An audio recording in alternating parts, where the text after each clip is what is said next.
Welcome to this week's episode of the Ambitious, Awakened, and Aligned podcast. If you've been following along lately, you know that something has been brewing, and I am so excited to share with you exactly what that is. So, what we have coming up is something we've been working on for almost a year. It is a curated, powerful women's leadership and lifestyle festival, and it's going to be hosted at the Pillar and Post in the stunning Niagara on the Lake. Wake the F Up Festival. Whatever the F is, you need to wake up, whether it's fun, focus, freedom, or the other one. We have designed a transformative experience just for you. This isn't just another leadership conference, it's a celebration, it's a breakthrough, and it's coming together as powerful women ready to align your success with true fulfillment. Imagine connecting with like-minded souls, diving deep into professional growth, and walking away not just inspired, but truly awakened. We're talking about electric energy, real conversations, and actionable insights that you can take back into your business and life.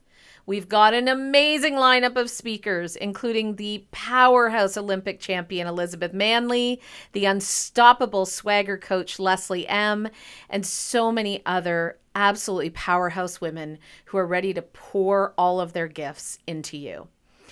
I'll have all the details linked in the show notes, so make sure you check that out after the episode. Trust me, you don't want to miss this. It is time. It is your time to find another way to actually lean into being ambitious, awakened, and aligned. Now, let's dive into today's conversation and keep that momentum going. Let's go! Welcome, Juliana. I am so excited to have you here today on Ambitious, Awakened, and Aligned. And I know you are a busy, ambitious, awakened, and aligned woman. So I'm so thrilled that Oh, you popped on here with us. Thank you. thank you so much for having me. I'm truly grateful and so excited for our conversation. So we're going to dive right in because I have so many questions for you. Yes. and I've just loved being a part of watching your journey and learning more, reading your book. Just you've really helped my perspective of Nice. connecting to my body and even just loving myself at the weight that I'm at and not having all this attachment to certain things like that. So first, I would love for you just to tell us a little bit about your journey of what inspired Naturally Joyous. Yes.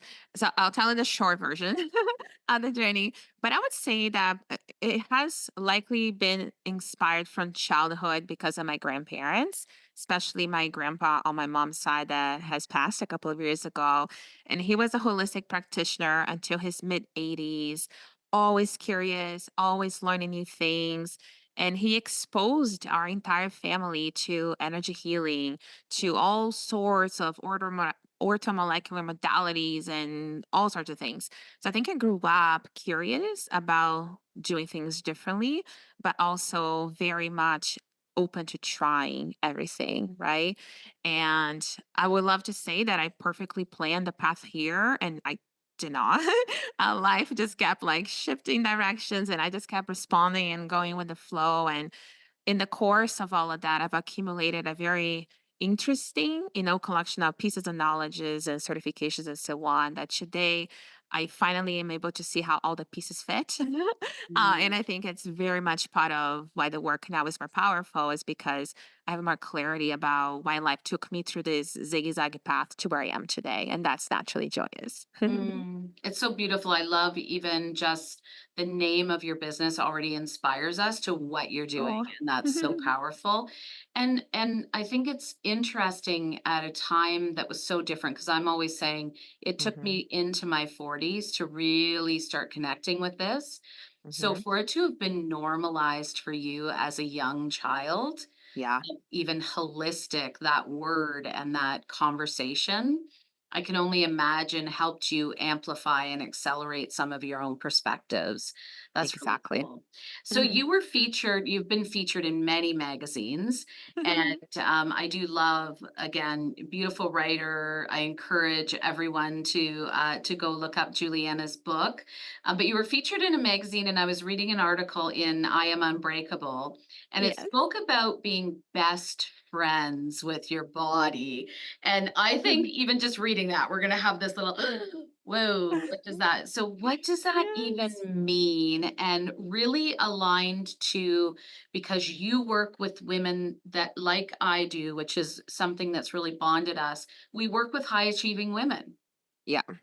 So how does that come into alignment? This whole become best friends with your body for high achieving women who I think in many ways have forgotten that the body's a part of the story. Exactly. And that's a beautiful question. I think it's such a good way to open our conversation, right? Mhm. And I'll give you like maybe the big picture and then ask me more specific questions Perfect. if you need.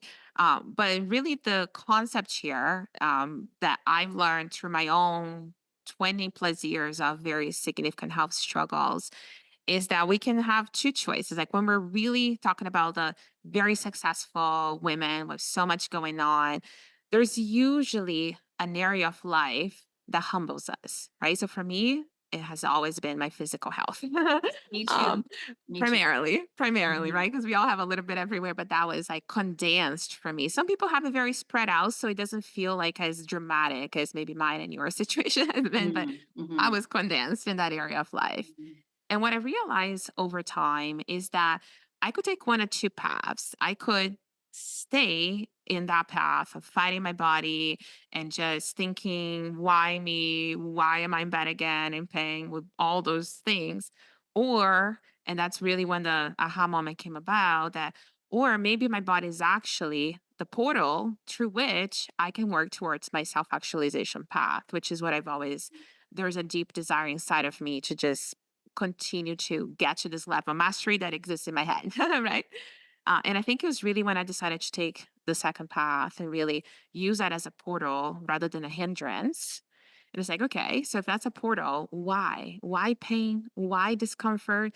And I realized, oh, as a ambitious woman, sometimes working 14, 17 hours by choice, right? Mhm. I was actually not listening at all to my body, not paying attention. So yeah, it had to scream and kind of like slap him in the face a couple of Mhm. times so that I one pay attention, Mhm. right?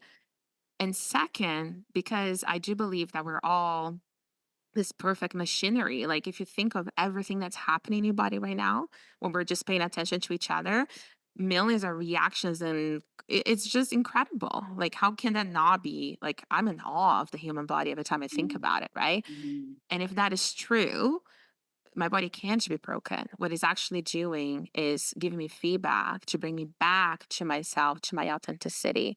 And through that realization, I realized, oh man, my body actually has my back. I'm the one that was not reciprocating that relationship. Mhm.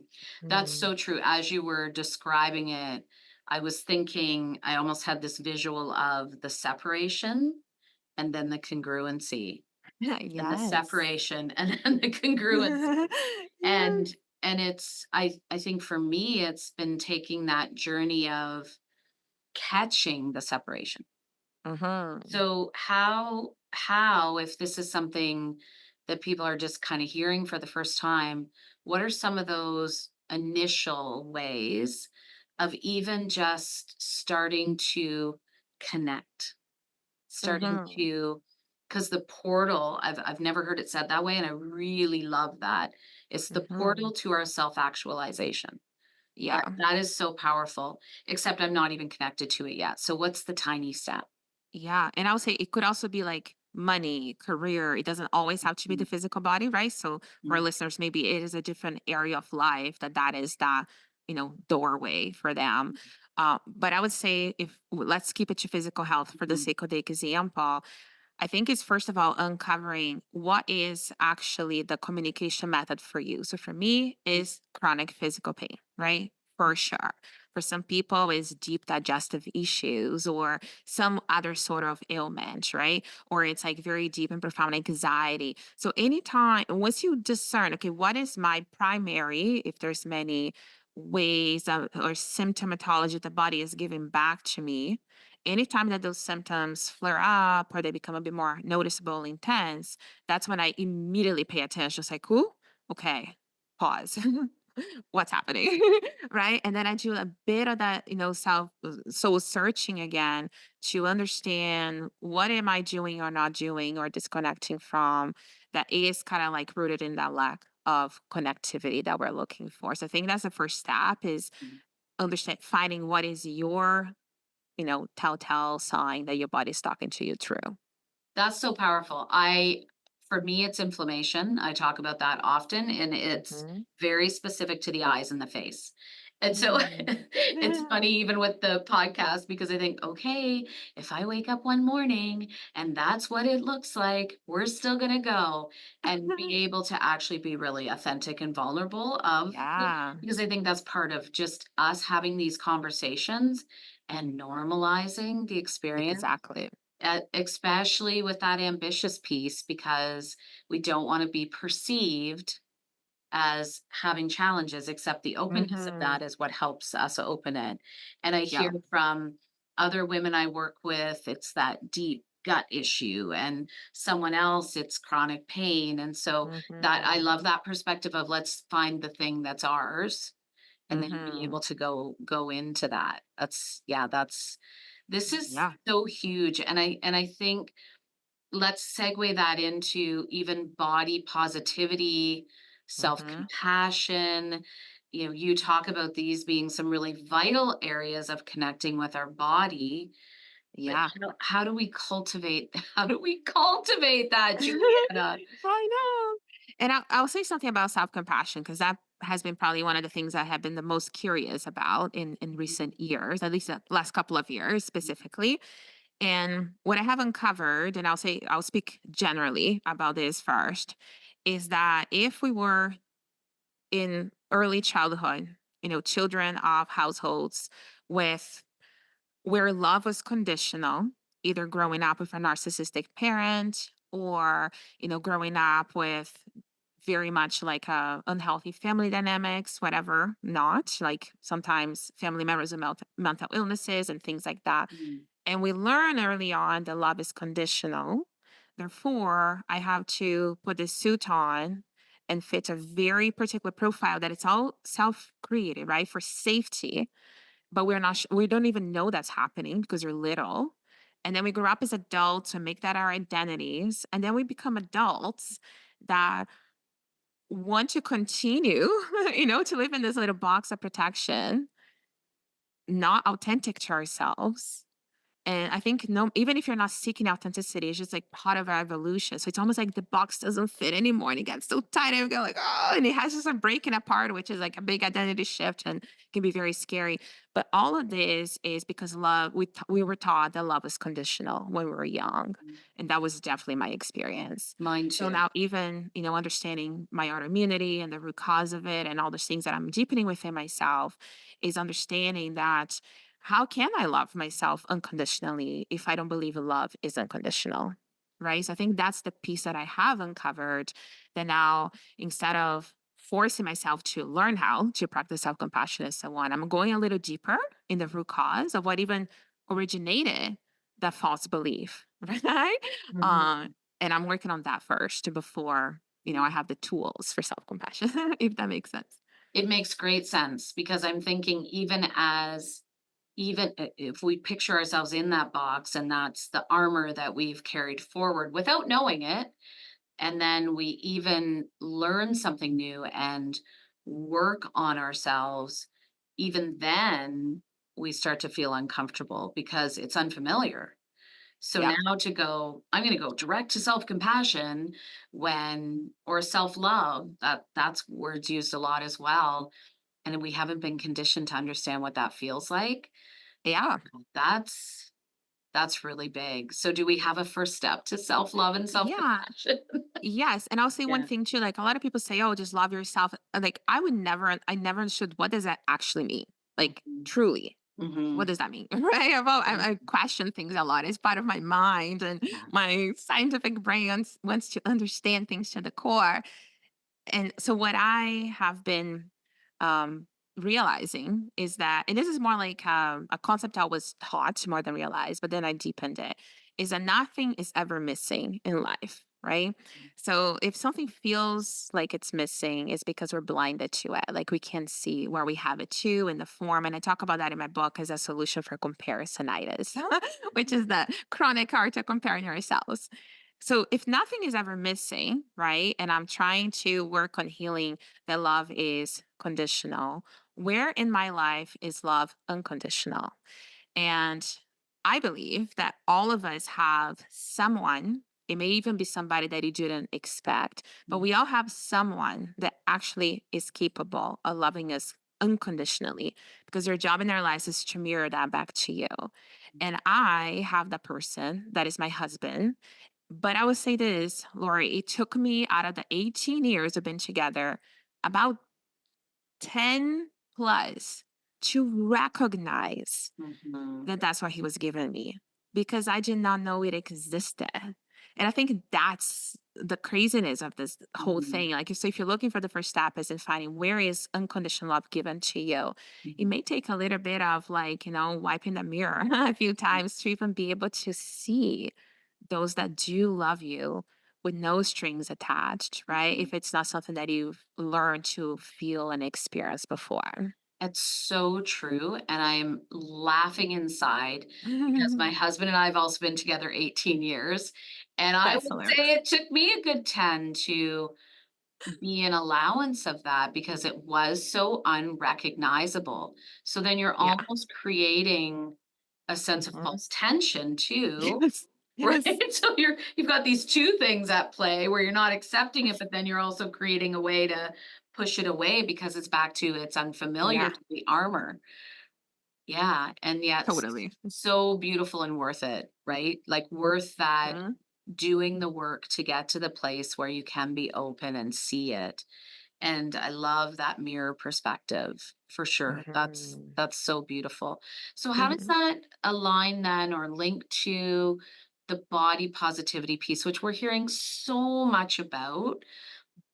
And I think I'm kind of confused by it myself mhm. because I think, okay, Yeah, I can get to a place where we're all physically so different. We, as women, have grown up with so many visions of what this perfection is supposed to look like. And really, for the most part, none of us fit that model. yeah. And I've really been playing with this myself. So I'd love some perspective on the whole body positivity thing. Mhm. In a general sense, I struggle with the word positivity in any context, right? Ooh, tell me more. Because positivity implies that being positive is better than being negative, right? And I think it's two keeps us in duality. It's two keeps us away from authenticity, which is neutrality, that both have an equal value in place in our lives. And very much like without dark, you can see light, right? So you need a contrast. So I think that is the first part of that whole thing that's a little tricky for me. And I always like to take it away from the body because we can be completely different sizes and have a completely different experience of our size, right? No different that you look at finances and people's bank accounts, and you can have somebody that makes millions of dollars a year and feels broke inside, or somebody making minimum wage, saving money and feeling super wealthy, right? So Great all those, analogy. it's also relative Mhm. that I rather instead of I don't subscribe to the movement because I don't primarily see anything broken with anybody to have to be positive about it, if that makes sense. That's Um, brilliant. right. But I like to look at it more from the sense of wholeness, right? Mm. My everyday practice has been for some time now. How can I feel whole and complete despite my circumstances of all kinds? And some days is hard, right? It's Mhm. challenging, and that's the human experience. But because I have trust in something bigger that I've been building, it wasn't always there, but I've been building more and more. I'm able to remind myself when I forget, Mm, right? That maybe today my autoimmune is talking to me a little bit more because I need to pay attention. That's fine. mhm. Tomorrow may be much better, and that's fine. And I'm making any scenario right or wrong or positive or negative and remembering our wholeness despite circumstances. So that's how I would look at it. Yeah. Thank you so much for that. That I just had a whole shift in my own mind. And it's like, okay, I'm really gonna have to sit with that because it really is and I think about that in alignment with so many different things is we I think this coexisting versus this comparison. So many things, if we look at it from a coexisting versus a comparison, we're going to have a more powerful, fulfilled, peace-filled life. Yes. And so I think our human experience is about getting to that happy, whole, healthy place. Mhm. And yet Exactly. I really have been working on I wanna have a more positive relationship with my body, and now what you've just presented, because everything is energy, is, wow, I'm attaching some sort of energetic judgment to that without knowing it. Those are the like, such beautiful moments in life when we do recognize and have someone share something like that, where, Mhm. okay, now I can see I've actually been not in energetic wholeness there. So I don't know, Mhm. I'm really The grateful. moment you perceive there's a gap, we're not in wholeness. Right. Okay. Yeah, Mhm. that's really powerful. You talk a lot about genetic potential, and Yes. I love this side of you, the science Juliana. I am so super curious about everything as well. Um, and I don't have that scientific brain like you do, where and yet I need it. I love the answers that are scientific and emotional, scientific Mhm. and spiritual, that alignment which we're working at here with women and everything that we do is we can be ambitious and aligned. Yeah. We can have all of these things coexist. So what is this genetic? What is this all about? The genetic Yeah. potential. Help me Absolutely. uncover mine. Yes.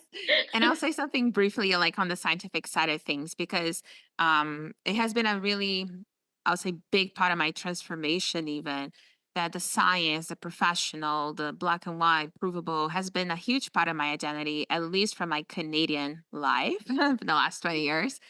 Um, However, this whole part of me that I told you about childhood Mm, was suppressed, right? mhm, Because I didn't perceive it was safe. It wasn't what I was praised for. It wasn't welcomed, right? So I've always led with science. That's all that I put it out there for a very long time. But then even with clients and protocols, something was always missing. And mhm, very quickly I realized, okay, it is that heart, that emotional side, the mind body connection, but in a very profound and meaningful way. And that's when I shifted to study also the other side to bring both together, right? mhm, And now that I'm in a place that I feel both parts of me are safe to be shared and welcome, the work is really aligning the two of them. So mhm, in a big picture way, the way that I like to think of it is that your genetic potential is essentially how your physical human vessel is designed and wired. And mm, the closer we match your choices, food, fitness, lifestyle to your potential, the better the vessel functions. And the better it functions, the more space and clarity you have to now go after your divine potential, which mm, is the other side, and really go at it because you're not full of interference in your vessel with all the things that are not resonant with how you're mm. designed and built. What have you noticed on your own healing journey once you actually integrated that other part? Yes, I do reflect on that because it has been so gradual, right? So I would say, like in general terms, and we can get way more specific, but from I would say like from a more immediate change in terms of choices I've made. So it helped me understand a couple of things. Specifically, let's talk about like the physical body in terms of my eating habits and patterns. As we talked before, but I'll mention for those that don't know me, I released alcohol over 2 years ago, 114 weeks. I did the math for somebody else the other day. With very Congratulations. Thank you, with very deep integrity on that choice. Mhm. And I used to hold a lot of guilt and shame for how I was utilizing alcohol before that happened, especially being in the health field, very much as a coping strategy for stress. And it was just a whole thing, right? And through my genetics, I was able to understand my neurotransmitter dopamine and how I do have binge tendencies for more binge addictive behavior, right? So when I uncovered that, I thought, oh my gosh, like if I am I think of it as like a little fish in a fish pond. If my fish pond is polluted with stress, poor sleep, and inflammation, which are the three main polluters, yeah, that little fish is going to do whatever it can to feel better and survive. And for me, alcohol is fulfilling that role, right? So I Mm. was able to release a lot of the guilt and shame because I understood that there's a part of my brain that was actually overriding my willpower and self control, making those choices. Right.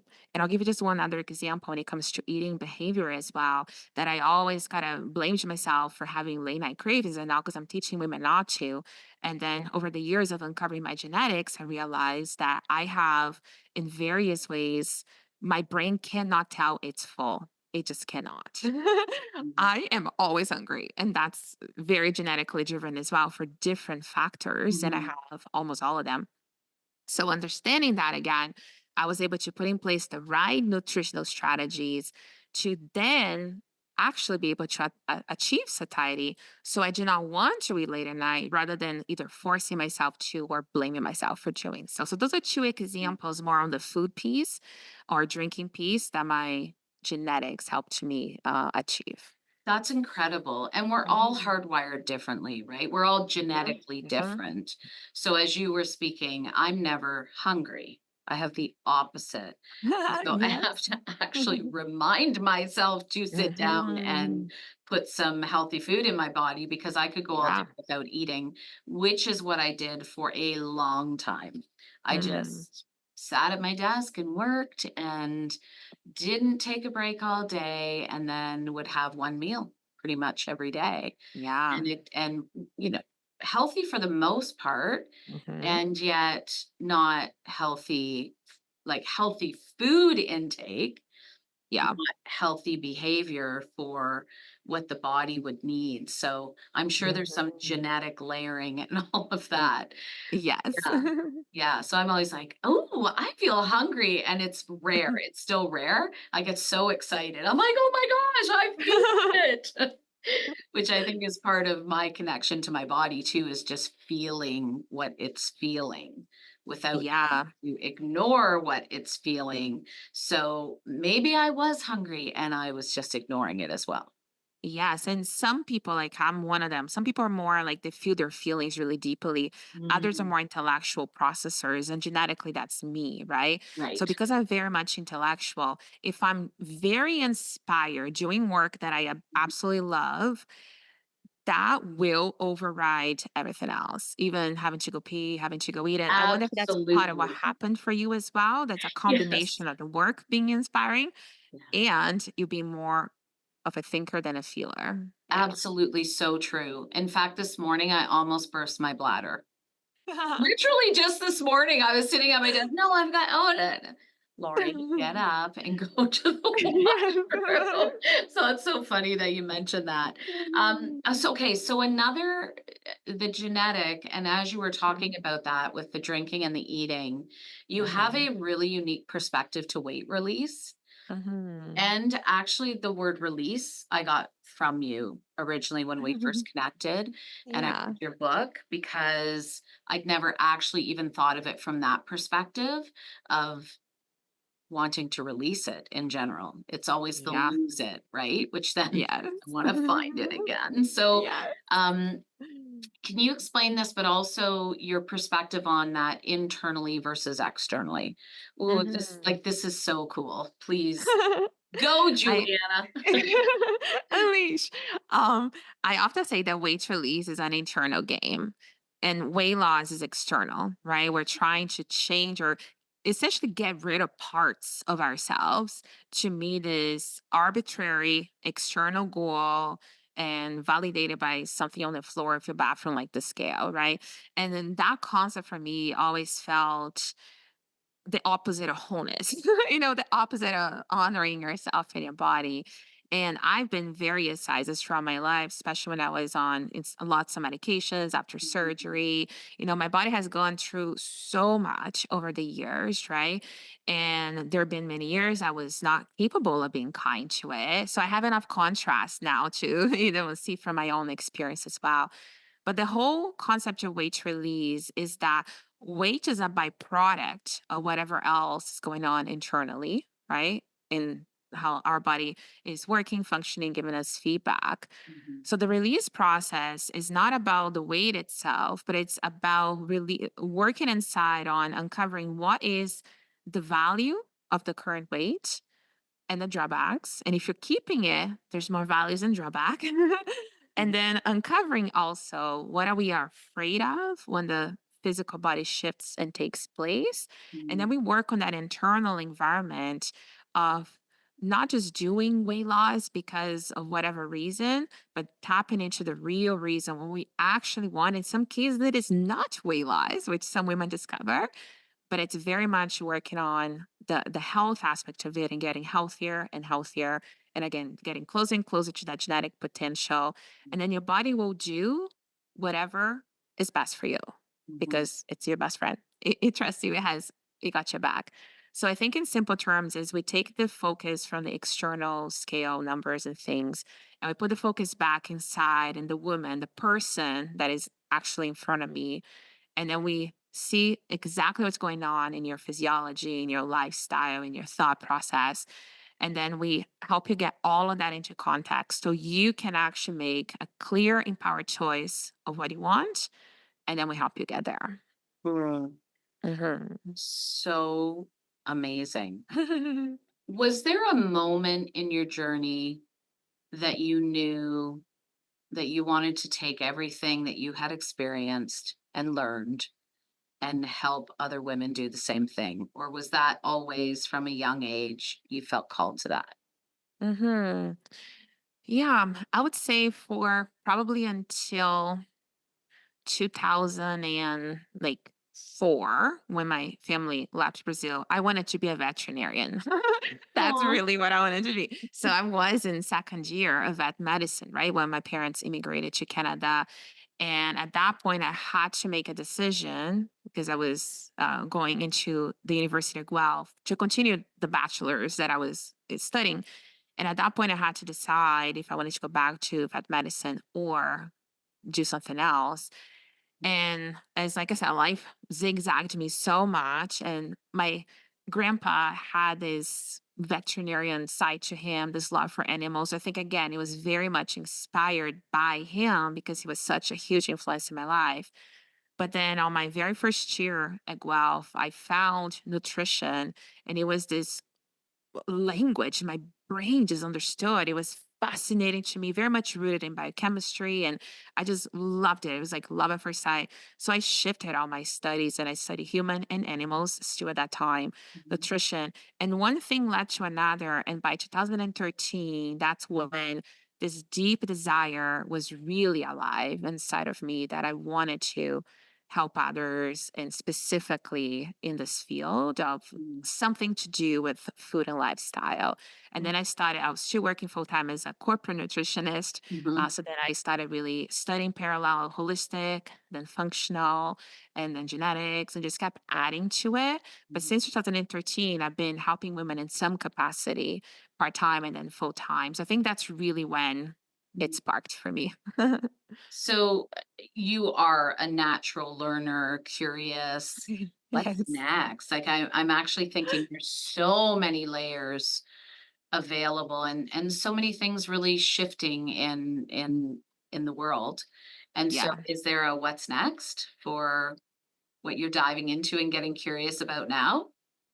Yes. What is it? And this is like, it's funny because there's all these pivotal moments in our lives, right? And I have learned that every big moment, my body has taken me there. And that I Mm, think also it's part of that appreciation.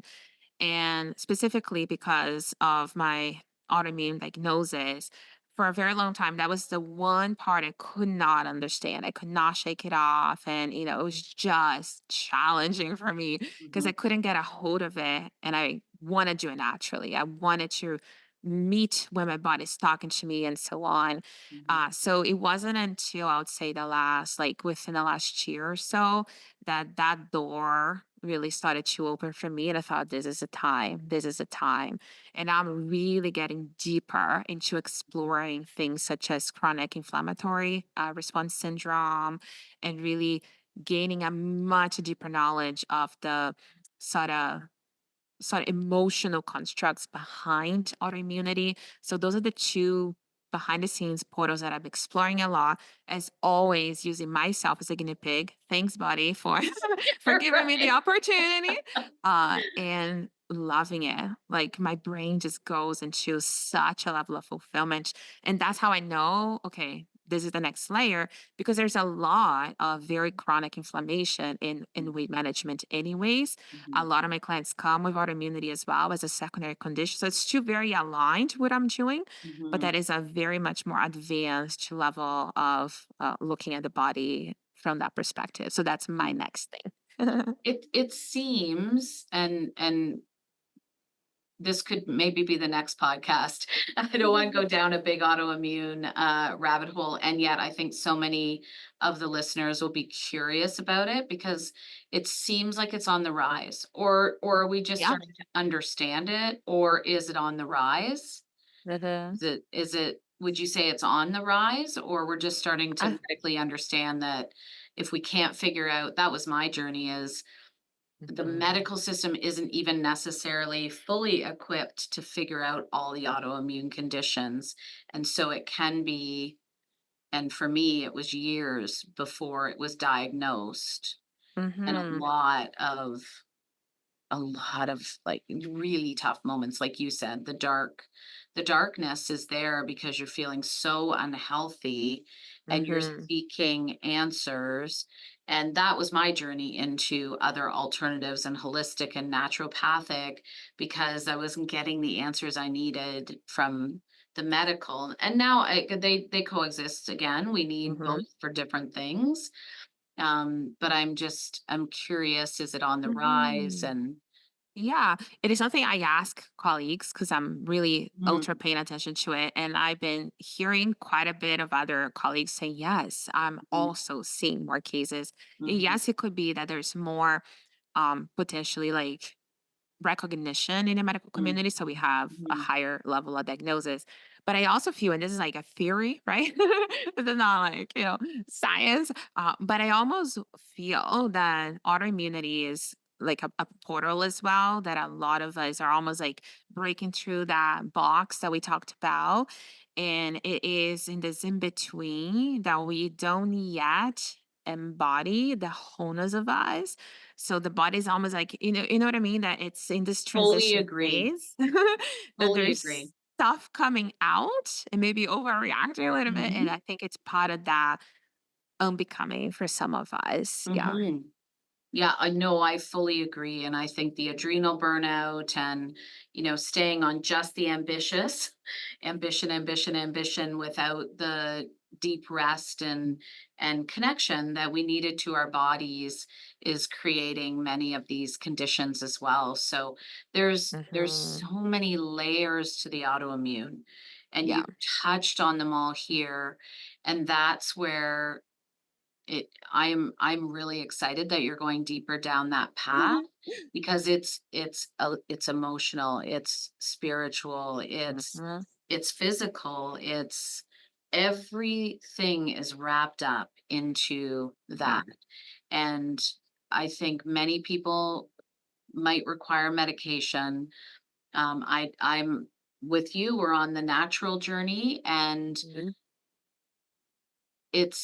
I've always said it's going to be a healing, but the healing is that connection, Uh-huh. a deeper connection to the body, and a deeper opening of what some of those hidden wounds are, and a deeper opening of the emotional challenges, and a real need to lean into authenticity and step into the desire to find out what wholeness looks like. And that part, again, we haven't been taught that Yeah. those things even exist. So I love having this conversation Mhm. with you, so that just us having this conversation and one person hearing there's another path, there's another way, there's people that understand what I maybe am going through. Yeah. There is. And Juliana is just an amazing person to work with and to navigate through these things with, because I think Thank you. the thing I admire the most is that you come at it from that curiosity.